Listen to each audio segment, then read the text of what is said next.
At generally, yung mga apostol at ang mga alagad ng Panginoon, especially sa Bagong Tipan, ay tinuturing natin ng mga evangelist sapagkat sila'y humahayo at ipinapangaral ang mabuting balita ng ating Panginoon. Tinalakay din natin dito, kung meron tayong mga evangelist, meron ding mga evangelist na kung saan ay nakapagpasimula sila o nagsimula sa kanila ang isang pamamaraan na masasabi nating hindi biblical. At ito yung pagkakaroon ng altar call. Okay, yung altar call itself, babanggitin natin na hindi naman to generally ay talagang mali, pero yung naging paraan kung paano to ginawa ay masabi natin naging hindi biblical. Ito ay nangyari sa panahon ng revivals, pero ang mas naging kilala dito ay si Charles Finney, na kung saan ay meron tayong tinatawag na anxious bench or anxious seat, na sa kanyang pangangaral ay nag-iiwan siya ng mga upuang bakante sa unahan, at pagkatapos ng pangangaral ay inaanayahan niya na yung mga gustong sumampalataya ay pumunta sa unahan at pagkatapos ay babahaginan ng ebanghelyo. Kaya lamang, ang nangyayari nga dito is nagkakaroon po ng marahil ng hindi maliwanag na pagtuturo dahil ang naging intensyon lamang ay mapatanggap ang isang tao sa Panginoon. At ito po ay lumaganap hanggang sa ito ay nakikita na natin sa halos karamihan ng mga evangelical churches sa ating panahon dahil ito pinasikat ni na D.L. Moody, ni na Billy Sunday, at ang pinaka naging sikat dito ay si Billy Graham, kung saan talagang naging pangmaramihan ang kanyang ang kanyang mga evangelistic crusade, at after ng kanyang pangangaral ay nakakaroon ng invitation through altar call. At ito ay nagkaroon ng iba't ibang mukha. Mayroon yung pagpunta sa unahan, pagtayo sa upuan, o kaya pagkataas ng kamay at pinapasunod sa panalangin. So nagkaroon tayo ng pag-aaral sa mga puna dito kung bakit tayo bilang isang iglesia ay hindi gumagawa nito. At nagbigay ako sa inyo ng 5. Una, wala tayong direktang halimbawa sa Biblia. At dahil nga ito ay hindi naman itinuro ng Biblia, ay marapat na hindi natin ito gawain. Pangalawa, posibilidad na magkaroon ng emosyonal na manipulasyon, especially nga po sa umagitan ng pagtuturo at sa umagitan ng mga musika pagkatapos ng pangangaral. Nagdudulot din to ng maling kasiguruhan ng kaligtasan dahil ang malimit na nagbibigay ng assurance of salvation ay yung soul winner at hindi mismo yung salita ng Panginoon. At doon sa moment na yon, kahit hindi pa lubusang naunawaan ng kaligtasan, dahil sa tinanggap lang nila si Kristo, ay binibigyan na sila ng assurance even without the fruit of repentance. Then, ang problema dito ay nakabase lamang ito sa agarang desisyon. Inilalagay sa isipan ng isang tao yung desisyong tinanggap mo sa Jesus, kaya ikaw ay ligtas na. And again, kahit wala yung ebidensya ng pagsisisit pananampalataya, iniisip ng isang tao na siya isang mananampalataya na. At yung huli, yung maling pagkaunawa ng publikong pagpapahayag ng pananampalataya. Na ang inakala nila, dahil nagtaas ng kamay, sumunod sa panalangin, tunay na ang kanilang pananampalataya. Ito na yung publikong paraan. Napag-aralan natin, the public declaration of faith is not on your profession, but on your baptism.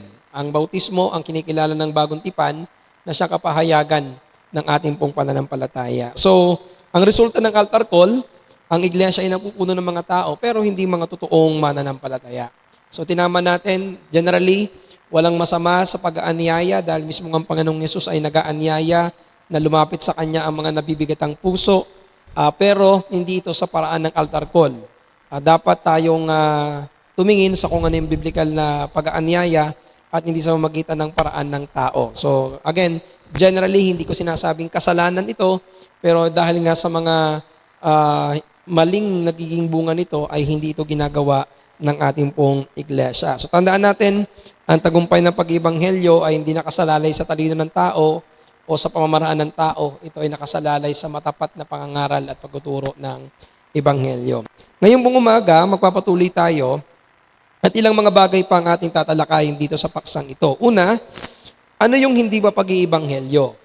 Kailangan nating maunawaan na may mga ginagawa tayo na hindi pa pala ito evangelism. So pag-uusapan natin, ano yung hindi pa ebanghelyo, ano ang biblical na ebanghelyo, at bakit natin kailangan mag-ebanghelyo. Yan 3 bagay. Una, ano yung hindi pa pag-iibanghelyo?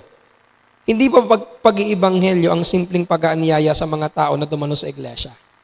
So kung liwanagin sa inyo yan, na yung maranasan po ng mga bisita natin, yung masayang sama-samang naglilingkod, nagtitipon, sumasamba. Malimit ito po ay isang magandang pagkakataon o patotoo upang ipakita natin sa mga tao yung katotohanan at kapangyarihan ng Ebanghelyo. Kaya mabuting bagay naman na tayo nag-aanyaya, nag-iimbita tayo ng mga tao na dumalo sa panambahan ng ating iglesia. Pero gusto kong liwanagin na yung mismong act ng pag-iimbita sa church, hindi pa siya evangelism. Lalong-lalo na kung walang pangangaral ng Ebanghelyo, ay talagang hindi magkakaroon ng salvation o ng kaligtasan yung mga dumadalo. So ibig sabihin, bagamat magandang bagay na tayo nag-aanyaya para makarinig sila ng Ebanghelyo, pero kung ang pag-aanyaya natin ay wala silang napapakinggan na Ebanghelyo, ay hindi pa rin sila magkakaroon ng kaligtasan. Therefore, hindi ito pag-iibanghelyo. Bahagi ito, kasama ito para sa ating pag-iibanghelyo, pero hindi pa ito pag-iibanghelyo. Okay? Hindi pa natin sila na-evangelize kung na-invite lang natin sila sa church. Pangalawa, hindi pa pag-iibanghelyo ang simpleng pagbabahagi ng iyong patotoo. Yung mga personal na patotoo ay nakakatulong sa mga tao na makita yung kapangyarihan ng Diyos at ng Ebanghelyo sa buhay ng isang nagpapatotoo, especially kapag nagpapatotoo siya kung paano na bago ang kanyang buhay. Napakaganda po niyan, pero nais kong liwanagin na hindi pa yan evangelism. Kung paano mo pinapakita na ikaw ay dating ganito, dating ganyan, na ikaw ay binago ng Diyos, kung pinapakita mo lamang ikaw ay dating mahirap, ikaw ay yumaman, o ikaw ay may sakit, na ikaw ay gumaling, ikaw ay dating magulong, na ngayon ay naging maayos, bagamat magandang makita natin na yun ang kapangyarihan ng Ebanghelyo.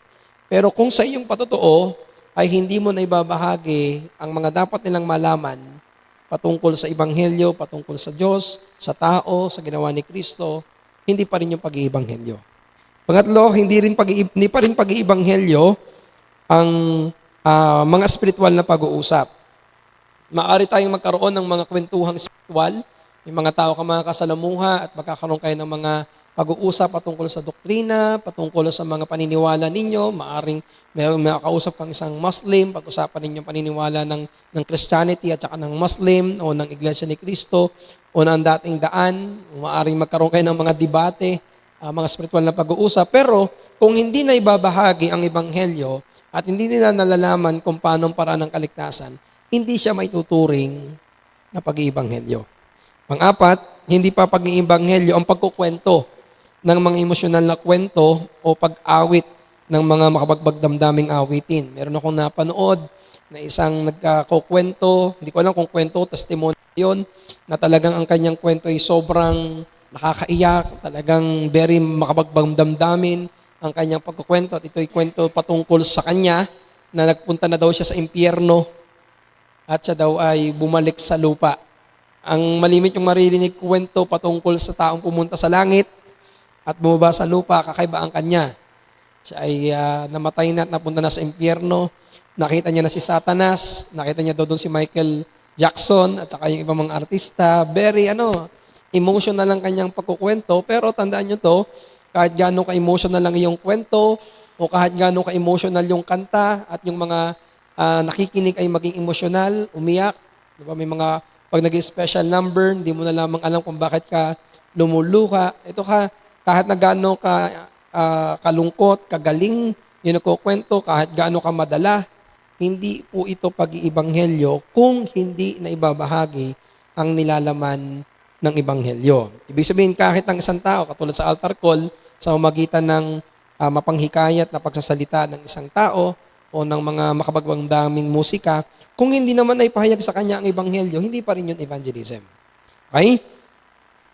Sabi nga ni Tabiti Anyabuile, ang pag-iibanghelyo ay hindi nakasalalay sa husay na sa pananalita, sa tamang pag-aayos ng ilaw, sa madamdaming mga kwento at kanta, o mapilit na pamamaraan ng panghihikayat. Hindi pa ho yung pag-iibanghelyo. So yung apat na yan, tatandaan ninyo, maaring yan ay kasangkapan. Kapag tayo ay mayroong mga evangelistic meeting, nag-i-invite tayo, may mga kanta tayo, may mga testimony tayo. Pero again, kung walang pagbabahagi ng nilalaman ng Ebanghelyo, hindi ito magliligtas ng tao. Therefore, ano yung tunay na pag-iibanghelyo? Ito po yon. Isang matalino at mapanghikayat na paghahayag ng Ebanghelyo na may malinaw na layunin na makapag-akay ng tao sa Panginoong Jesucristo. Ito pala yung dapat nating isipin. Ang biblical evangelism is this. Meron kang matalino. Pag sinabi nating matalino, maayos. Meron kang nakahandang mga sinasabi. Meron kang pagkapahayag. Meron kang pagtuturo ng Ebanghelyo. At ito pa yun na, meron kang malinaw na layunin. Na yung tao na yung binabahaginan ay mahikayat mo na sumampalataya sa Panginoong Jesucristo. So ang mga apostol ay buong tiyagang ipinapaliwanag ang Ebanghelyo sa paraang malinaw at maunawaan ng kanilang tagapakinig upang sila ay makagawa ng moral na desisyon. Tanggapin or tanggihan. Ibig sabihin, kapag nag-iibanghelyo ka pala, ang desire mo, yung taong ito, dalawa lang.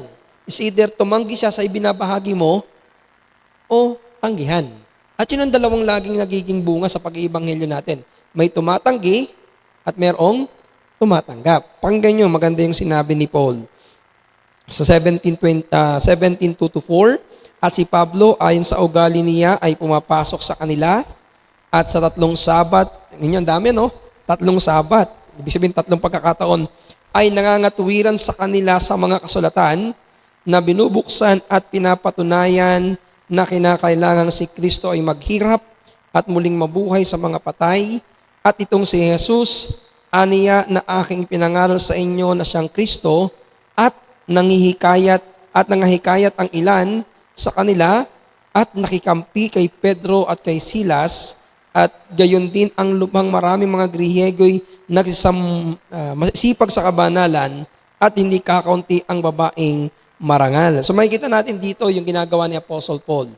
Hindi lang siya one Sunday, one Sabbath, kundi 3 Sabbath. So ang ibig sabihin nito, maraming mga pagkakataon na tinuturuan nila ang mga tao na sumampalataya at kilalanin si Kristo. Bagamat ito, papalala ko sa inyo, meron tayong tinatawag na one-time evangelism. Ito yung mga pagkakataon na isang beses mo lamang sila nababahaginan. For example, sa patay, pag nangangaral tayo, sa birthday, o may kaibigan ka na minsan mo lamang nakita. Meron tayong one-time evangelism. Pero, gaya ng ginagawa ni Apostol Pablo, kapag tayo ay nagbabahagi ng Ebanghelyo, napakahalaga na ang ating intensyon, maipaliwanag ng maliwanag sa kanila ang Ebanghelyo at dumating sila sa pagkakataon o sa punto na sila'y mag-isip sa mga katotohanan ng iyong ibinabahagi. So mangyayari lamang po yan kapag nakahanda ka, nakaprepare ka, at alam mo yung iyong sinasabi. Sabi nga dito agad ni J.A. Packer, napakaganda na sinabi ni J.A. Packer, ang pag-iibanghelyo ayon sa Bagong Tipan ay ang pangangaral ng Ebanghelyo, ang Evangel. Ito ay isang gawaing pangkomunikasyon kung saan ang mga Kristiyano ay nagiging tagapagsalita ng mensahe ng Diyos tungkol sa Kanya habang sa Kanyang habag sa mga makasalanan. Sino man ang matapat na naghahatid ng mensaheng ito sa anumang kalagayan ay tunay na nag-iibanghelyo.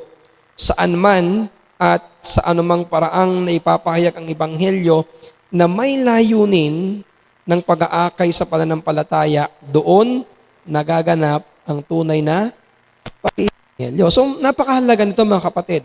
Now, alam natin, sinasabi sa atin na kapag nangangaral ka ng Ebanghelyo, ang ginagawa natin ay nagtatanim tayo ng buto. At ang Panginoon ang nagpapalago. Totoo po yun. Pero bilang isang nagtatanim, hindi naman ikaw nagtatanim lang. Kapag nagtatanim tayo, dapat meron din tayong desire na yung ating itinanim ay magbunga. Huwag sana natin isipin, basta mahalaga, makapag-preach ako ng salita ng Diyos, okay na yun. Hindi yun.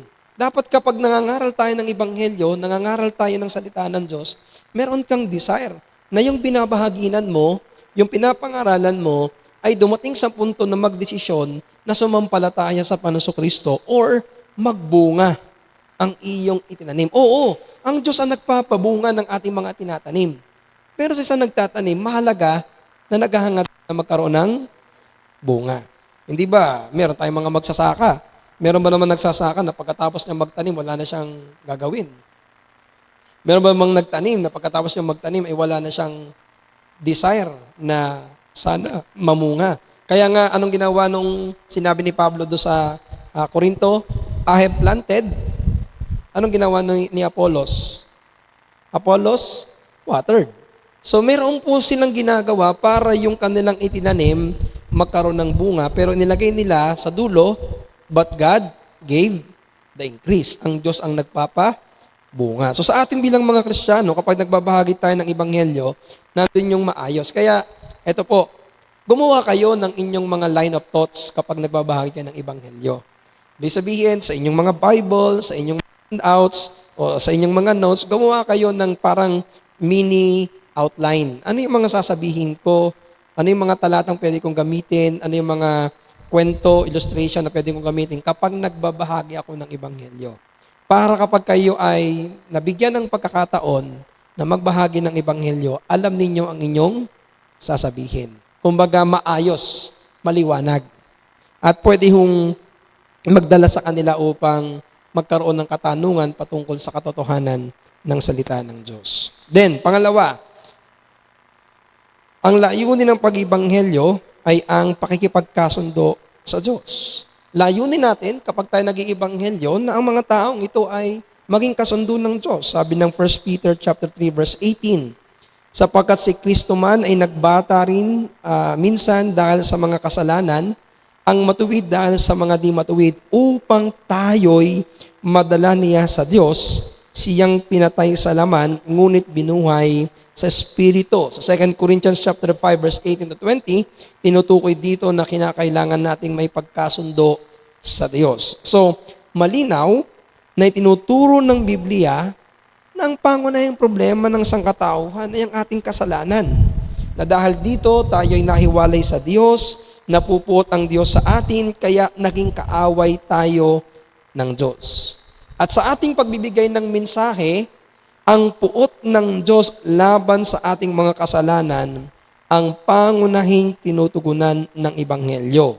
Namatay ang Panginoong Hesus sa krus bilang isang pampalubag loob, isang handog na nag-aalis ng puot ng Diyos upang tayo ay maligtas sa magitan ng pananampalataya. We need to be clear with this. Kasi alam natin, laganap na sa ating panahon.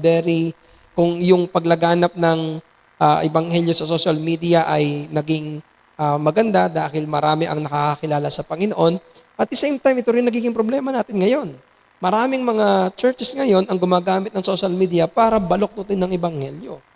Nasa kanilang mga pangangaral, ipinapalagay nila na ang dahilan kung bakit si Kristo ay dumating sa lupa ay para pag-anin lang ang iyong buhay.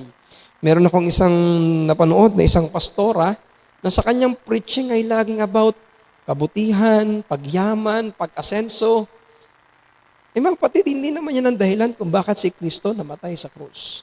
Di ba, minsan parang pwede tayong matukso na maggawa tayo ng ganyang mga pangangaral o pagtuturo para makahikayat tayo ng maraming mga tao na dumalo sa church. Pero hindi natin dapat gawin yan. Dahil kailangan natin maging sa kung anong sinasabi ng banal na kasulatan na ang pinaka-problema ng tao ay kasalanan, hindi kahirapan. Ang pinaka-problema ng tao ay hindi kawalan ng pera, kundi yung kawalan ng relasyon sa Diyos. Ang pinaka-problema ng tao ay yung puot ng Diyos nang dahil sa kanyang kasalanan. At ito ay dapat ma-address ng tao sa panahon ng kanyang pag-iibanghelyo. Meron niya akong binasa. Sabi niya, ano daw ba ang gagawin mo kapag ikaw ay nabigyan ng pagkakataon na magbahagi ng Ebanghelyo? Sabi nung pastor na ito, I will take, kung bibigyan ka ng 45 minutes ng pagbabahagi ng Ebanghelyo, ano daw ba ang gagawin mo? Sabi niya, I will take the 30 to 35 minutes of my time para ipakita sa kanya yung puot at galit ng Diyos. At magbibigay lang ako ng 10 minuto para ipakita sa kanya yung Ebanghelyo, yung ipag-ibig ng Panginoon sa kanya. So, ang gusto niyang ipakita dito, kailangan ng isang taong ito na maintindihan muna ang kanyang kalunos-lunos na kalagayan sa harapan ng Diyos. Importante na kapag nagbabahagi tayo ng Ebanghelyo, maintindihan ng tao yung kanyang kalagayan. Kasi ang pinaka-common na sa atin, yan, makikita ninyo, maraming mga evangelist na kapag sila ay nakikipag-usap sa tao, lagi nila sasabihin sa tao, Jesus loves you. Mahal ka ng Diyos. Diba? God has a wonderful plan sa iyong buhay. At syempre, kapag ganun ang naging pauna mo, parang bumababa ang loob agad ng isang tao. Pero hindi dapat ganun ang lagi nating panimula sa pagbabahagi ng Ebanghelyo. Bagkus, kailangan nating ipakita yung pagkamakasalanan ng tao. Yung kanyang pagiging hiwalay sa Diyos. Yung kanyang puot sa Diyos. Meron nga akong isang Bible study, minsan, hindi lamang hindi ko lang alam kung ano nangyari na sa kanya, kung siya ay naging totoong mananampalataya. There was a time na nagkaroon ako ng Bible study na ang ginawa ko lamang sa whole Bible study namin na ipinakita ko ang pagiging makasalanan ng tao. At hindi ko binanggit kung paano sila maliligtas. Alam nyo, pagkatapos ng Bible study ko, hindi nakapigil yung Bible study ko. At ang tanong sa akin ay, parang nakatingin sila kung ano yung kasunod. Ay, sabi ko, dito na po magtatapos ang ating Bible study na ang tinutukoy ko kung paano ang tao mapapahamak sa impyerno. Wala akong binanggit patungkol sa ginawa ni Kristong pagliligtas. Sabi ko, ituturo ko sa inyo kung paano maliligtas sa kabilang linggo. Bago ako matapos, bigla akong tinanong, Pastor, paano ako maliligtas? parang dahil nga nakita niya yung pagkamakasalanan, nagtanong siya. Kaya lang, hindi ko alam kung naging totoo ang kanyang pananampalataya kasi hindi ko naman siya nakikita nagpatuloy sa Panginoon. Pero ito yung hinahanap natin. Kapag nag-iibanghelyo tayo, maramdaman, makita, maunawa ng isang tao yung kanyang kalagayan sa harapan ng Diyos. Yung lagi ko ngang binabanggit sa inyo, hindi kakain ang isang taong hindi naramdaman na siya'y gutom. Hindi iinom ang isang taong hindi nakakaramdam na siya'y uhaw. Hindi tatawag ng tagapagligtas ang isang taong hindi nararamdaman o nakikitang siya'y mapapahamak. Kailan lang ba tayo tumatawag ng help o ng tulong?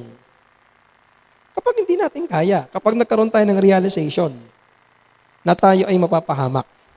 Ganon din sa spiritual na bagay. So kung iaalok mo na agad ng kaligtasan na hindi pa naman niya alam na siya mapapahamak, hindi niya tatanggapin yung kaligtasan kasi wala naman siyang pangangailangan. Pero kung may tuturo mo sa kanya ang kanyang pagkamakasalanan, may tuturo mo sa kanya ang kanyang pangangailangan ng tagapagligtas, kahit hindi mo sabihin sa kanya na tumawag ka, tatawag yon. Ipapakilala mo lang sa kanya kung sino ang kanyang tatawagin. Sabi ni Martin Lloyd Jones sa Knowing Times, ang layunin ng lahat ng gawaing pag-iibanghelyo ay ang dalhin ang mga kaluluwa sa isang kalagayan ng pakikipagkasundo sa Diyos. Yan ang pangunahing layunin. Hindi ito para lamang mahikayat ang mga tao na gumawa ng isang desisyon. Hindi ito basta paghihimok sa kanila na baguhin ang kanilang paraan ng pamumuhay.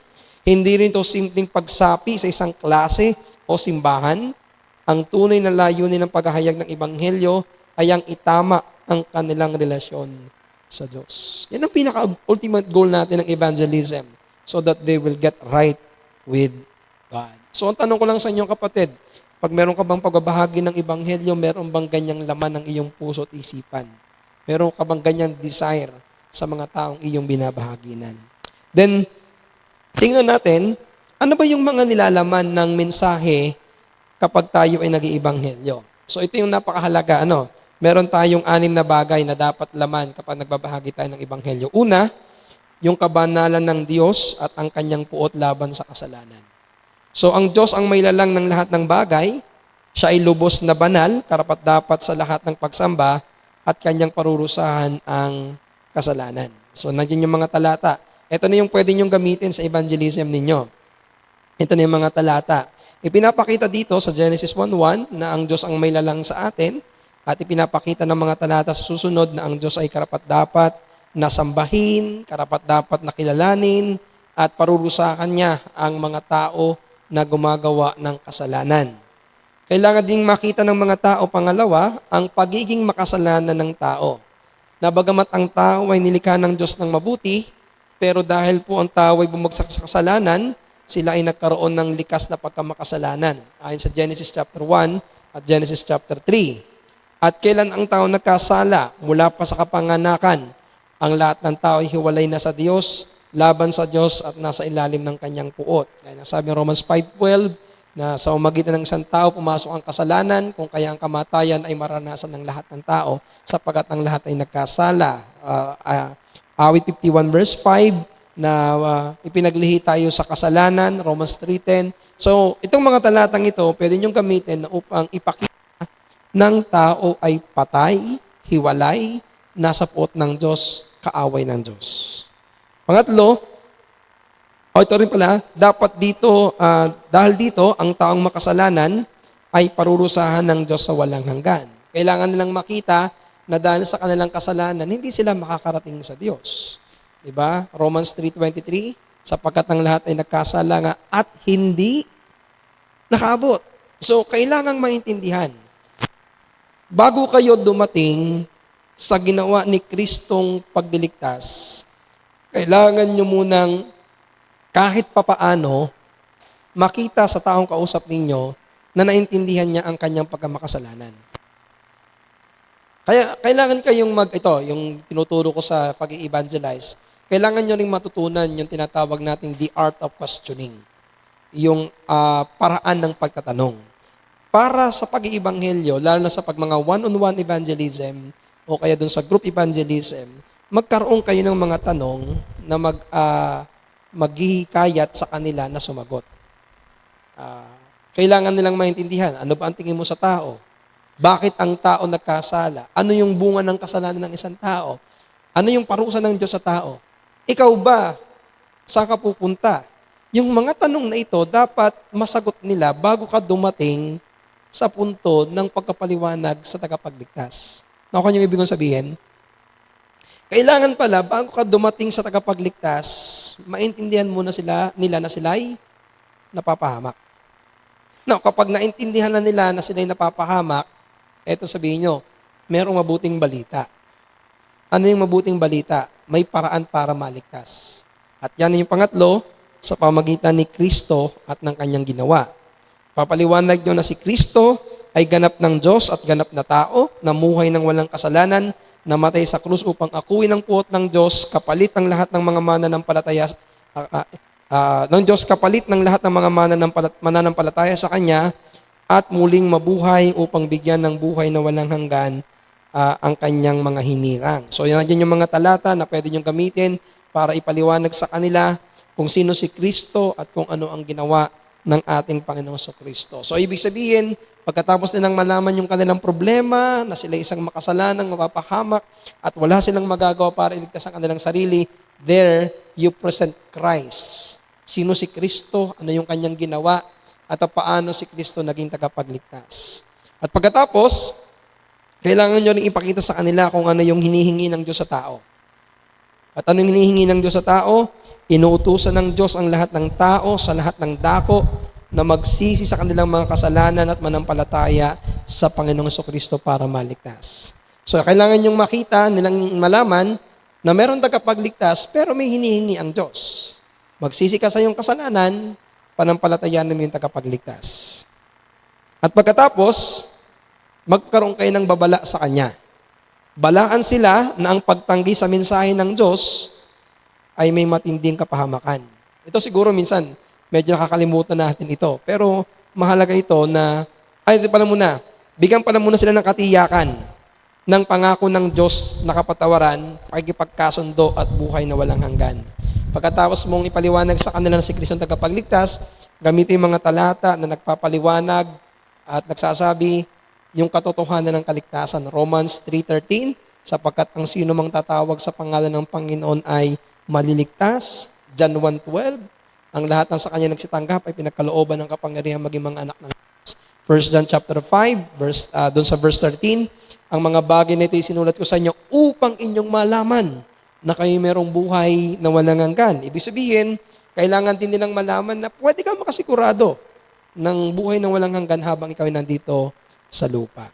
At yung ika-6, balaan sila ng pagtanggi sa mensahe ng Diyos ay mayroong matinding kapahamakan. Na kapag tinatanggihan mo ang ebanghelyo ng Panginoon, tinatanggihan mo ang kaligtasan at tinatanggihan mo ang buhay na walang hanggan. Sabi nga ng John chapter 3 verse 36, yung nagkakaila sa akin sa lupa, ay ikakaila din ng Diyos sa harapan ng kanyang Ama. So ang ibig sabihin, kailangan sabihin sa kanila, It's either you choose to believe or you deny to believe.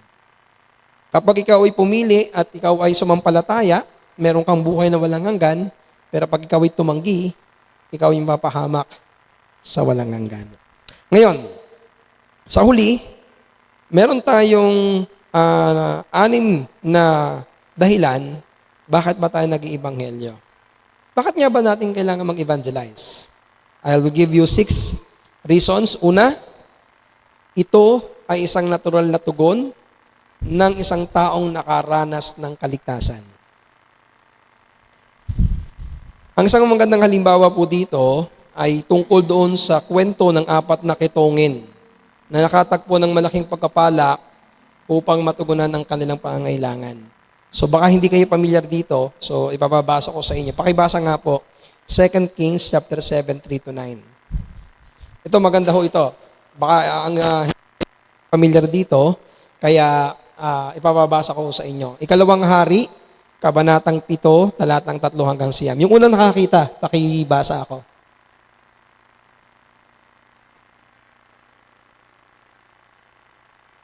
Unang hari. Ikalawang hari. Chapter 7, verse 3-9. Ba't kulang yata dito yung nailagay? Verse 3-9.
At ba, napakaganda na nangyari dito. So, i-summarize lang natin, yung mga ketong na ito, mamamatay na sila sa gutom. Kaya nag-isip sila, usap tayo, punta tayo sa Syria. Kasi maaring pagpunta natin doon, dalawa lang ang mangyayari sa atin. Tayo ay mamamatay sa gutom o tayo ay mabubuhay. Pagpunta nila sa Syria, gumawa ang Panginoon. Yung mga tao doon ay pinaalis ng Panginoon at sila ay nakarating doon ng maluwalhati. Pagdating nila sa mga tolda, punong-puno ng pagkain. At ano yung kanilang naisip? Ano naisip nila? Hindi tama na tayo lamang. Hindi tama na tayo lamang ang mabuhay at mabusog. Ang gawin natin, tayo tumayo, bumalik tayo sa ating kampo at sabihin natin sa hari na may pagkain dito. So ito pong kwentong ito ay isang kwento na kung saan alam ng mga kitongin sa kanilang budhi na mali ang tamasahin ang lahat ng mga pagpapakang ito na hindi ibinabahagi sa iba. Ganito rin po yung agarang tugon ni Pablo matapos ang kanyang conversion sa Acts chapter 9 verse 19-21. na pagkatapos ni Apostol Pablo na maligtas, ang agarang ginawa ni Apostol Pablo ay ipangaral ang ebanghelyo ng ating Panginoong Hesukristo. So si Apostol Pablo, nung siya'y naligtas mula sa pagiging Saulo, naligtas siya ng Panginoon sa way of Damascus, after 3 days, dahil siya po'y binulag ng Panginoon, inihanda ng Panginoon, after 3 days, ang ginawa na agad ni Apostol Pablo, ipinangaral niya ang ebanghelyo na kanyang tinanggap. Therefore, ang punto natin dito mga kapatid, ang isang tunay na nakaunawa ng ebanghelyo, pansinin niyo to ha, natural na nagbabahagi ng ebanghelyo. Kung ikaw ay tunay na nakaunawa ng ebanghelyo, hindi ka mahihiya na ibahagi ang ebanghelyo gaya ng sinabi ng Romans 1:16, sapagkat hindi ko ikinahihiya ang ebanghelyo sapagkat ito ang kapangyarihan ng Diyos para sa kaligtasan ng bawat sumasampalataya, unay sa mga Hudyo, gayon din sa mga Griego. Kaya ang babala sa atin, ang nagsasabing mananampalataya ka kay Kristo, ngunit hindi nagbabahagi ng ebanghelyo, ay dapat pagdudahan sa kanyang pagiging Kristiyano. Magduda ka sa iyong pananampalataya kung ikay matagal ng mananampalataya pero hindi ka nagbabahagi ng ebanghelyo. Nagduda ka sa iyong pananampalataya kung nagsasabi kang mananampalataya kay Kristo pero wala kang anumang ginagawang bahagi sa pag-aakay ng tao patungo kay Kristo. Kasi ang natural na bunga ng sumampalataya, nagbabahagi ng kaligtasan. Sa anumang paraan, pagbibigay ng tracts, sa pakikipag-usap, sa pag-aanyaya ng mga tao para makarinig ng pangaral ng ebanghelyo, kung ikaw ay walang ginagawa upang may pahayag ang ebanghelyo ng Panginoon, baka hindi ka patunay na mananampalataya. Ang paalala ko sa inyo, Mark 8:38, sapagkat ang sino mang mahiyang kumilala sa akin at sa aking mga salita sa lahing ito na mapangalon niya at makasalanan, ikakaya rin siya ng anak ng tao kapag siya'y dumating na nasa kalawalatian ng kanyang ama na kasama ng mga banal na anghel. Kapag hindi ka nagbabahagi ng ebanghelyo, marahil wala sa iyo ang ebanghelyo. Pangalawa, ito ay isang dakilang pribilehiyo. Ang Diyos ay maaring gumamit ng mga anghel upang ipahayag ang kanyang ebanghelyo. Maari siyang magpadala na lamang ng mga panaginip at pangitain upang ipahayag ang ebanghelyo. Maari mismo siyang gumamit ng mga hayop para magsalita, gaya ng kanyang ginawa doon sa donkey sa lumang tipan para balaan o sabihan si Balaam sa kanyang ginagawang masamang gawain. Ibig sabihin, God can use any means para magbahagi ng ebanghelyo. But, sa soberanong kalooban ng Diyos, itinakda niya ang kanyang mga anak upang magkaroon ng pribilehiyo na ibahagi ang mabuting balita ng kaligtasan. Ibig sabihin mga kapatid, ibinigay sa atin bilang mga mananampalataya ang pribilehiyong ito. Kaya wag nating sayangin. Kaya magkaroon ho tayo ng pagkilala sa pribilehiyong ito. Pangatlo, ito ay isang kamangamangang pananagutan. Tandaan, ito ay isang utos na mula sa pinakamataas na otoridad. Wala nang pinakamataas na otoridad kaysa Diyos. Sabi ng Panginoong Yesus, all power is given unto me, both in heaven and in earth. Sinabi din po sa aklat sa Biblia na siya yung lahat ng tuhod ay luluhod sa Kanya. Ang ibig sabihin lamang nito, ang Panginoong Yesus ang may pinakamataas na otoridad. At bilang may pinakamataas na otoridad, kailangan nating sundin ang ating tungkulin. Dahil ang ebanghelyo ay isang utos mula sa pinakamataas na otoridad, hindi ito maaaring ipagwalang bahala. Hindi ito pwedeng baliwalain. Bilang mga alagad ng Panginoong Kristo, tayo ay may pananagutan na maipahayag ito ng may katapatan, kasigasigan at pagsunod.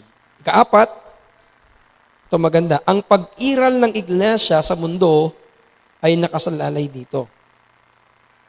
Sa pamamagitan ng matapat na pangangaral at pagbabahagi ng ebanghelyo, naliligtas ang mga tao at idinaragdag sila ng Diyos sa iglesia.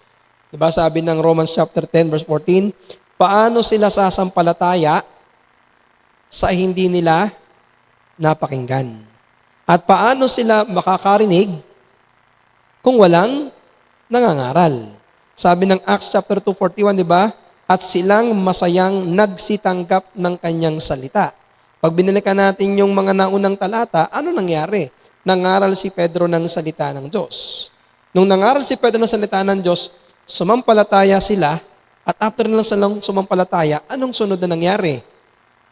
Naligtas, nabautismuhan, at nadagdag sa iglesia. Therefore, ang Panginoon ay merong itinilagang paraan ng biyaya upang tawagin ang kanyang mga hinirang, at ito'y sa pamamagitan ng pangangaral ng Ebanghelyo. Kaya hindi ho tayo mag-iintay lamang ng mga tao na darating dito, na isang araw ay magsasabi, ako'y pangaralan nyo ng Ebanghelyo, o ako'y isa sa mga hinirang ng Diyos. Hindi po. Ang paraan upang maligtas ang mga hinirang ng Diyos ay sa pamagitan ng pangangaral ng Ebanghelyo. So maaaring may mga tao sa iyong trabaho, sa iyong kaklase, sa iyong mga kaibigan o kamag-anak na hinirang ng Diyos. Sa anong paraan sila maliligtas? Kapag nagsalita ka. Kapag hindi ka tumahimik. Kapag nagbahagi ka ng Ebanghelyo sa kanila. So ito, mga kapatid, ito yung napakahalagang paalala sa atin. Magbahagi kayo ng Ebanghelyo. Sabi ng 2 Thessalonians 2:14, sa umagitan din ito, tinawag niya kayo sa pamamagitan ng aming Ebanghelyo upang makamtan ninyo ang kalawalatian ng ating Panginoong Jesucristo. Tanong, paano kayo nakarating dito? It's either may nag-anyaya sa inyo, at pagkatapos kayong anayahan, may nagturo sa inyo. May nagbahagi sa inyo. Imagine, walang nagmalasakit sa inyo. Nasaan ho kayo ngayon? Nagsasabong daw si Allen. Diba? Nasaan kayo ngayon? Nasa palengke, nasa gubat, nasa kalayawan, nasa kasalanan, nasa kamunduhan. Pero yung katotohanang may tumugon sa panawagan ng Ebanghelyo at may tumugon sa panawagan na magbahagi ng Ebanghelyo, nandito tayo ngayon. At yung tungkuling ginawa nila, dapat ipagpatuloy natin. Bakit? Kung titigil ang mga tao ng Diyos sa pagbabahagi ng Ebanghelyo, hindi magtatagal, mawawala ang iglesia. Katulad nung ngayon sa atin, dahan-dahan na ho na nauubos. 3 na ho ang nalalaglag. Kapag tumigil tayo, nang hindi tayo nagbabahagi, marami na hong susunod yan, candidate pa. Pag naubos ho tayo at wala hong nadadagdag, later on, building na lang to. Wala ng tao.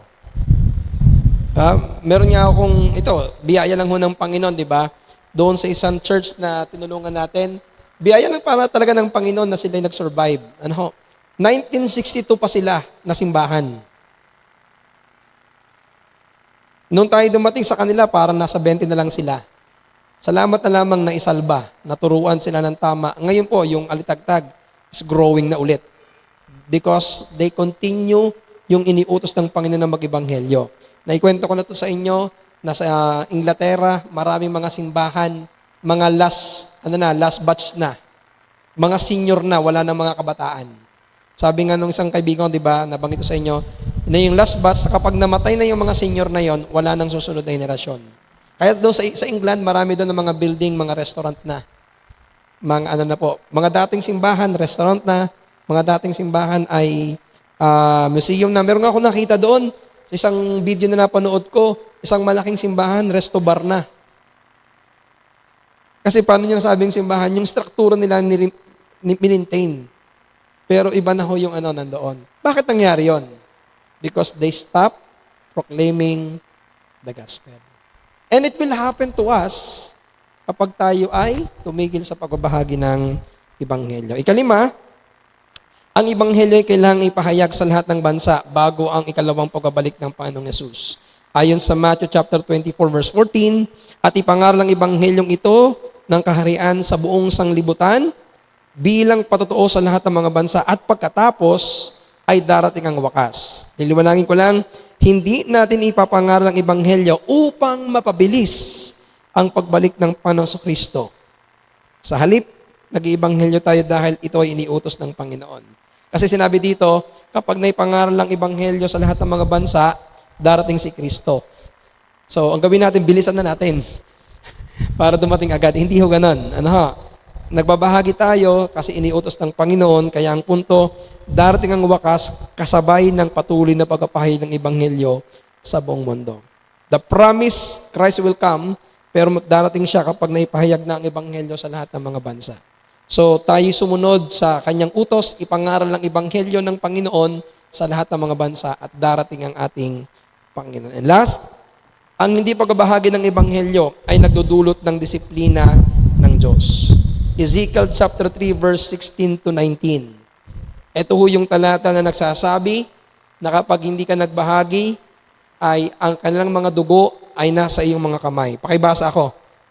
Kasi ito hindi mga pamilyar na talata, kaya gusto kong makita po ninyo. Ezekiel 3, verse 16 to 19. Nabasa na natin ito sa ating scripture reading, pero gusto kong balikan natin. Kasi ito ay isa rin po sa talata na ginagamit sa pananakot sa lahat ng mga tao, sa lahat ng mga nagbabahagi. Pero gusto ko ipakita sa inyo yung context nito. Sige, pakibasa. Nakakita? Ezekiel 3, 16 to 19. Ezekiel chapter 3 verses 16 to 19. At nangyari sa katapusan ng 7 araw, nang salita ng Panginoon ay dumating sa akin na nagsasabi, Anak ng tao, ginawa kitang bantay sa sambahayan ni Israel, kaya't pakinggan mo ang salita sa aking bibig at ipanguna mo sa kanila sa ganang akin.